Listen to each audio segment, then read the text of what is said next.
Halo sahabat YouTube, jumpa lagi dengan saya Christina dalam channel Sayang Keluarga C3. Oke, video kali ini saya mau sharing tentang pengalaman saya pertama kali melahirkan di hospital kerajaan di Malaysia. Oke, saya akan mulai cerita ini dari mengandung ya. Dan setelah saya tahu saya mengandung, usia kandungan itu sudah 4 minggu, 1 bulan. Dan saya pun pergi ke klinik kerajaan di kawasan tempat tinggal saya yang dekat ya. Oke, dan setelah pergi kita buka buku dan nurse di sana mengambil data semua, merekod semua tentang riwayat hidup baik dari keluarga suami dan keluarga saya. Dia rekod riwayat dari keluarga juga gitu. Jadi itu adalah untuk mendeteksi kalau ada kelainan kandungan saya nantinya gitu kan. Dan setelah buka buku merah, bayarnya hanya RM1, hanya RM1. Dan setelah itu kita diminta untuk ambil darah. Nah, jadi di sini setiap 1 bulan itu kita ada appointment kalau tidak ada masalah dalam kandungan lah kan.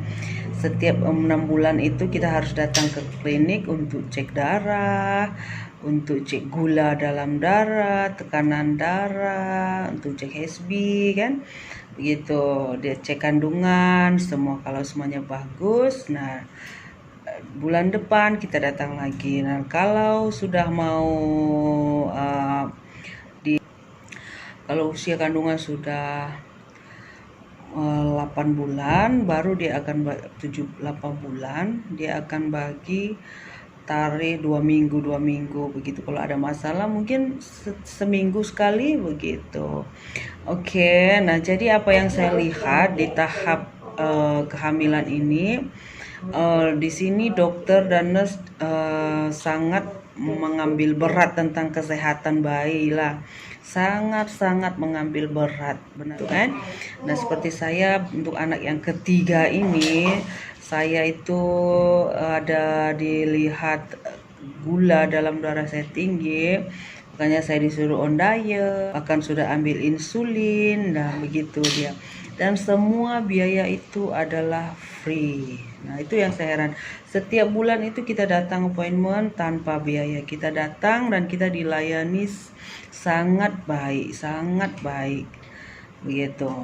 Oke, saya cerita sedikit ya tentang pengalaman saya sebelum melahirkan anak yang pertama. Jadi, anak yang pertama saya ini masa itu usia kandungan saya 35 minggu. Tapi saya terkena demam denggi. Nah, itu dia. Saya terkena demam denggi. Jadi saya demam itu enggak turun walaupun sudah makan obat demam paracetamol, tapi setelah turun dalam 1 jam 2 jam naik lagi sampai 40 derajat. Nah, jadi saya itu terkena demam denggi atau demam berdarah dan temperature sampai 40. Nah, terus saya pergi ke hospital. Dan setelah di hospital saya dibagi obat, demamnya turun. Tapi setelah saya balik ke rumah, saya merasa tak macam demam biasa lah kan. Terus tak berapa lama, 1 jam 2 jam gitu, saya merasa ada yang lain. Air ketuban saya itu sudah pecah. Karena anak pertama itu saya nggak tahu kalau itu air ketuban. Cuma saya rasa macam inilah kan, ada air begitu. Terus saya malam-malam itu, tengah malam gitu, kita pergi ke hospital lagi. Dan dokter cek benar air ketuban sudah pecah. Di situ usia kandungan anak saya 35 minggu ya, belum matang, karena bayi yang matang itu 37 minggu ke atas ya kan. Dan karena sudah pecah air ketuban, tidak bisa bilang apa, dan harus dilahirkan lah. ya kan, karena kondisi saya waktu itu lemah karena saya kan demam denggi. Setelah dicek benar saya positif denggi, demam berdarah, dan saya dirawat di hospital, tunggu 1 hari 2 hari, dan saya diproses untuk kelahiran normal, ya kan. Nah begitu. Nah jadi setelah saya masuk ke ward persalinan, dan setelah anak saya lahir dengan normal, dengan usia kandungan 35 minggu, artinya anak pertama saya adalah prematur 35 minggu 8 bulan begitu ya. Oke. Dan karena saya masa itu belum stabil, demamnya juga belum sembuh kan, saya dirawat di ward yang berbeda dengan anak saya, dan saya belum berjumpa dengan anak saya sampai 3 hari gitu. 3 hari baru saya bisa jumpa, ya kan. Nah jadi perawatan itu saya pikir banyak kan, anak saya lagi harus masuk inkubator, sebab harus dilihat kan perkembangannya karena tidak cukup bulan. Oke.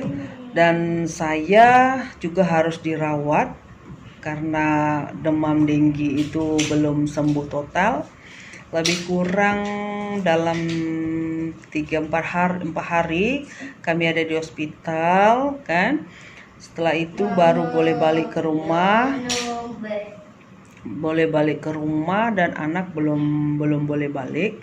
Saya sendiri dulu balik, saya sudah sehat, tapi anak masih dirawat ya, masih dipantau masih itu. Dan begitu dia ceritanya.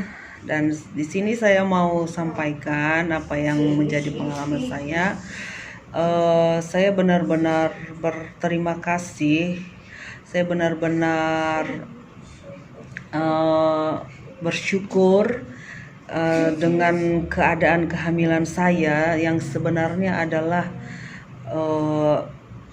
dibilang bermasalah dan bahaya kan, karena benar-benar saya masa itu positif demam berdarah ya kan, dan dokter itu mengharapkan saya untuk bisa lahir normal. Saya pun tidak pasti alasannya, tapi adalah kebaikannya untuk saya, karena masa itu mungkin HSP saya rendah atau gimana gitu.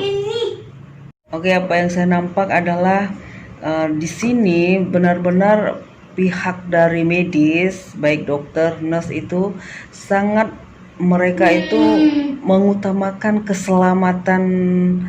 keselamatan pasien begitu. Jadi mereka melakukan yang terbaik gitu, dan saya sangat bersyukur sampailah anak saya lahir dan saya pun sembuh, anak saya pun balik ke rumah. Semuanya baik begitu, puji Tuhan, semuanya baik. Dan saya bersyukur juga dengan segala apa yang kami lalui.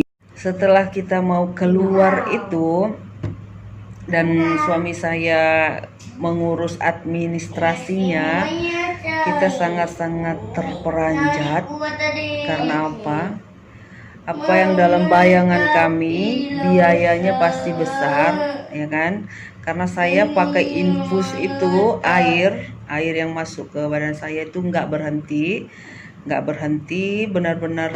Inilah kan, karena kita demam denggi itu obatnya memang hanya air infus itu kan. Oke. Belum lagi anak saya yang dirawat. Nah, kita pun udah siapkan dengan uang yang jumlah yang mungkin dalam 500 ke atas, itu yang dalam pikiran kita. Tapi setelah suami saya pergi ke bawah dan dia siap untuk membayar, alangkah terkejutnya biaya yang kita keluarkan dengan segala macam yang sudah kita buat ya selama 4 hari lebih. Saya rasa begitu 5 hari mungkin 5 hari saya ada di hospital dari pertama saya nginap itu, ketuban pecah itu tak sampai 100 ringgit. Tak sampai 100 ringgit. Saya tak pasti biaya itu, jumlah nominalnya saya tak pasti, tapi saya ingat sekali teramat murah bagi saya, tak sampai 100 ringgit. Masa itu benar-benar tak sampai 100 ringgit dan kami pun kembali ke rumah. Dan setelah itu, setelah di rumah, pihak klinik datang dekat kawasan rumah saya itu, setiap hari datang tengok baby. Begitu, saya pun sangat terkejut. Nurse itu datang lihat baby, kuning baby, lihat luka ibu begitu. Sampailah dia dalam 4 hari 5 hari begitu, ditengok kuning bayi sudah bagus, dan kita hanya ada appointment lagi untuk klinik untuk baby, dibawa appointment 1 bulan, 2 bulan, 3 bulan begitu sampai setahun, sampai 4 tahun. Di sini ada appointment untuk anak ya. Oke, itu aja yang saya katakan adalah di sini kita itu sangat, saya bilang kalau untuk ibu hamil sangat dijaga, dan untuk biaya rumah sakit kita nggak pernah takut di sini karena sangat-sangat murah begitu. Oke, itu untuk yang normal, untuk kelahiran normal. Dan anak saya yang kedua itu lahir sesar karena dia tidak turun ke bawah, dan biaya hospitalnya juga itu saya dirawat dalam 2 hari gitu, sudah di sesar, saya operate, dan di situ juga biayanya sangat murah, di bawah 100, tapi ini tidak membebani setiap yang keluarga yang melahirkan. Kalau di sini itu tidak membebani, sangat murah sekali dan sangat dijaga. Walaupun kita di klinik kerajaan, saya angkat jempol untuk seluruh tim medis yang ada di klinik ataupun hospital kerajaan, karena mereka itu kerjanya sangat profesional, mereka sangat menjaga pasiennya. Padahal kita warga asing, tapi mereka melayani kita tidak memilih ya, tidak pandang warga negara. Siapa saja yang datang ke sana dilayan dengan bagus, diperhatikan, dan saya sangat nyaman berada di hospital walaupun sendiri ya, tapi mereka banyak menolong apa yang kita perlukan. Misalnya kita mau ke kamar mandi, kalau kita baru melahirkan operate ya, mereka akan tolong bawa kita ke kamar mandi, tolong tukar baju. Saya benar-benar sangat bersyukur dan angkat jempol untuk tim medis di sini. Ini mungkin di hospital lain berbeda ya, tapi sepanjang pengalaman saya di Seremban, Hospital Tuanku Jafar, saya di sini sangat baik pelayanan mereka. Sangat baik. Oke. Video ini hanya berbagi pengalaman saya, dan tidak ada salahnya kalau yang baik saya ceritakan ya kan, dan memang benar keadaannya begitu. Dan oke, sekian dulu untuk video kali ini. Buat kalian yang belum subscribe, kalian boleh support channel ini dengan cara subscribe, dengan cara like, comment, dan share. Oke. Dan terima kasih buat kalian yang sudah subscribe, yang sudah support channel saya Keluarga C3. Oke, jumpa di video selanjutnya. Bye.